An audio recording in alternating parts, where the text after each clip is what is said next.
আজকে আমরা এমন একটা বিষয় নিয়ে কথা বলবো যা সম্ভবত অর্থের ইতিহাসে সবচেয়ে বড় একটা বাঁক। দেখুন, এই প্রথমবার অর্থ চেষ্টা করছে রাষ্ট্র বা সরকারের নিয়ন্ত্রণের বাইরে বেরিয়ে এসে একটা নতুন বিকেন্দ্রীভূত জগতে পা রাখতে। চলেন এই পুরো ব্যাপারটা একদম গোড়া থেকে বুঝি। এই কথাটা দিয়েই চলেন আমাদের আলোচনাটা শুরু করা যাক। এটা শুধু একটা লাইন না, বরং এটা সেই বিশাল পরিবর্তনের একটা ইঙ্গিত যা নিয়ে আমরা আজকে কথা বলবো। মানে টাকা পয়সা যেন একটা বিকেন্দ্রীভূত ভবিষ্যতের দিকে তার প্রথম পা বাড়িয়েছে।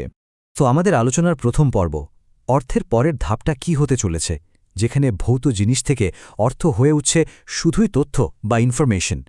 তবে এই নতুন অধ্যায়টা ঠিকমতো বুঝতে হলে আমাদের একটু পেছনে ফিরে তাকাতে হবে, দেখতে হবে অর্থ আসলে কিভাবে আজকের এই জায়গায় এসে পৌঁছল। একদম শুরুতে ছিল বিনিময় প্রথা, মানে বার্টার সিস্টেম। তারপর এলো সোনা রূপার মতো ধাতব মুদ্রা, আর এরপরে সরকারি নির্দেশে চলা কাগজের টাকা, যাকে আমরা ফিয়াট কারেন্সি বলি। তো অর্থের এই দীর্ঘ পথ চলার পরে প্রশ্নটা হলো, এরপর কি? আচ্ছা, এবার আসা যাক দ্বিতীয় পর্বে। এখানে আমরা দেখব প্রচলিত সিস্টেমের মধ্যেই একটা ফাটলের কথা। আর এর মূল কারণটা হলো কোনো একটা কেন্দ্রীয় ব্যবস্থার উপর পুরোপুরি বিশ্বাস রাখার ঝুঁকি। মানে এমন কিছু সমস্যা ছিল যার সমাধান হিসেবেই কিন্তু এই নতুন প্রযুক্তির জন্ম।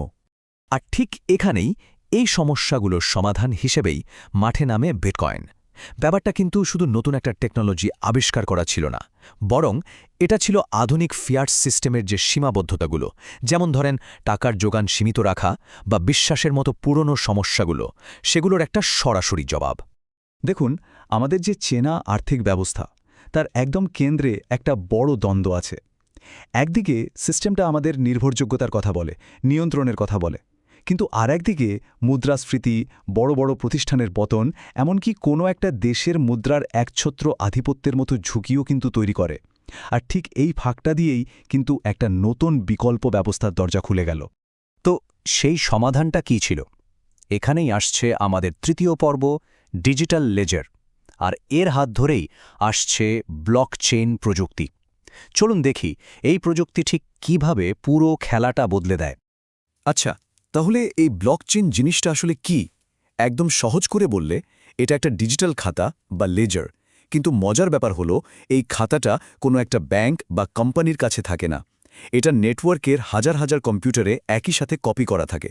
এর ফলে হয় কি, কোনো বস বা কেন্দ্রীয় কর্তৃপক্ষ ছাড়াই সব লেনদেন একদম নির্ভুলভাবে রেকর্ড করা সম্ভব হয়। তবে মজার ব্যাপার কি জানেন, এই ডিজিটাল খাতার ধারণা কিন্তু একেবারে আকাশ থেকে পড়েনি। হাজার হাজার বছর আগে মেসোপটেমিয়ায় যেমন মাটির ট্যাবলেটে হিসাব রাখা হতো, বা প্রশান্ত মহাসাগরের ইয়াপ দ্বীপে যেমন বিশাল রাই পাথর দিয়ে সবার সামনে লেনদেনের হিসাব রাখা হতো, ব্লকচেনকে অনেকটা সেগুলোরই একটা আধুনিক ডিজিটাল রূপ বলা যেতে পারে। তাহলে প্রশ্ন হলো, এই ব্লকচেনে একটা লেনদেন ঠিক কিভাবে কাজ করে? চলুন ধাপে ধাপে দেখি। ধরুন একটা লেনদেন করা হলো, সাথে সাথেই সেই লেনদেনের তথ্য দিয়ে একটা নতুন ব্লক তৈরি হয়। এরপর ওই ব্লকটা নেটওয়ার্কের সবার কাছে পাঠিয়ে দেওয়া হয় যাচাই করার জন্য।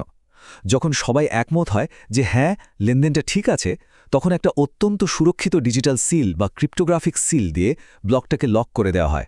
আর সবশেষে এই নতুন ব্লকটা আগের ব্লকের সাথে জুড়ে যায়। আর এভাবেই তৈরি হয় একটা শক্তিশালী চেন, যা পাল্টানো প্রায় অসম্ভব। এবার আমরা চলে এসেছি চতুর্থ পর্বে, যার নাম শাসকবিহীন বিশ্বাস। মানে কোনো বস ছাড়া, কোনো কেন্দ্রীয় ব্যাংক ছাড়া একটা সিস্টেম কিভাবে নিজেই চলে, এটাই কিন্তু এই প্রযুক্তির সবচেয়ে অবাক করা দিক। এর পেছনের মূল মন্ত্রটা হলো এক ধরনের ভোটিং সিস্টেম। টেকনিক্যালি একে বলে কনসেনসাস মেকানিজম। যেমন ধরুন প্রুফ অফ ওয়ার্ক বা মাইনিং। এই পদ্ধতির মাধ্যমে নেটওয়ার্কের সবাই মিলে ঠিক করে কোন লেনদেনটা আসল আর কোনটা নকল। আর এই সম্মিলিত সিদ্ধান্তের জোরে কোনো একজন নিয়ন্ত্রক ছাড়াই জালিয়াতি ঠেকানো যায়, আর পুরো খাতাটা নির্ভরযোগ্য থাকে। এই টেবিলটা দেখলে দুটো সিস্টেমের পার্থক্যটা একদম জলের মতো পরিষ্কার হয়ে যাবে। একদিকে আছে আমাদের চেনা সেন্ট্রালাইজড সিস্টেম, যেখানে সব ক্ষমতা থাকে একটা প্রতিষ্ঠানের হাতে, যেমন ধরুন কেন্দ্রীয় ব্যাংক। অন্যদিকে আছে ডিসেন্ট্রালাইজড সিস্টেম, যেখানে ক্ষমতাটা আসলে পুরো নেটওয়ার্কের হাতে ছড়ানো। এখানে বিশ্বাসটা কোনো ব্যক্তি বা প্রতিষ্ঠানের ওপর করতে হয় না, বরং বিশ্বাসটা রাখতে হয় গণিত আর ক্রিপ্টোগ্রাফিক প্রমাণের ওপর। আর সবচেয়ে বড় পার্থক্যটা দেখুন, প্রচলিত খাতাটা ব্যক্তিগত আর অস্বচ্ছ, কিন্তু ব্লকচেন সবার জন্য উন্মুক্ত আর স্বচ্ছ। আর এভাবেই আমরা চলে এলাম আমাদের শেষ পর্বে, মূল্যের নতুন ভিত্তি। আমরা দেখব কিভাবে নিরাপত্তা আর মূল্যের ধারণাটা ভৌত জিনিসপত্র থেকে সরে গিয়ে পুরোপুরি ডিজিটাল বা ক্রিপ্টোগ্রাফিক জগতে চলে আসছে। তাহলে পুরো ব্যাপারটার সারমর্ম কি দাঁড়ালো? আগে টাকা পরিশোধের যে প্রতিশ্রুতি সেটা যাচাই করত কোনো একটা ব্যাংক বা প্রতিষ্ঠান, আর এখন সেই একই যাচাইয়ের কাজটা হচ্ছে মুহূর্তের মধ্যে সুরক্ষিত ক্রিপ্টোগ্রাফিক কোডের মাধ্যমে।